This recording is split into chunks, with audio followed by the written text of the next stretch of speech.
சிறையிருப்பின் வஸ்திரத்தை இன்று மாற்ற போறாருங்க. இன்னைக்கு நீங்க துன்பத்தோடும் கஷ்டத்தோடும் கண்ணீரோடும் போராட்டத்தோடும் ஒரே என் வாழ்க்கை ஒவ்வொரு நாளும் இருளாவே இருக்குது, என் வெளிச்சமாகிய கர்த்தரோடு கூட இல்லையா என்று நீ கதறுகிற ஒவ்வொரு கதறலுக்கும் பதிலாய் தேவன் சொல்லுகிறார், இன்று இந்த சிறையிருப்பின் இவ்வளவு பிரச்சனையான வஸ்திரத்தை நான் மாற்ற போகிறேன். இன்னைக்கு மாத்துவாருங்க உங்களுடைய வாழ்க்கையில. இதை கேட்கிற தேவ பிள்ளையே, இன்னைக்கு உங்களுடைய வாழ்க்கையில ஒரு மாற்றத்தை நிச்சயமாய் காண்பாய். நீ விசுவாசித்த இன்று தேவ மகிமையை காண்பாய். உன்னுடைய சிறையிருப்பின் வஸ்திரத்தை இன்று மாற்ற போகிறார்.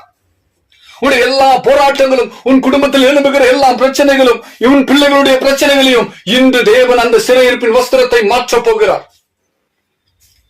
இதுவரைக்கும் நீ கட்ட எல்லா கஷ்டங்களையும் இன்றிலிருந்து தேவன் ஒரு மாற்றத்தை உண்டாக்க போகிறார்.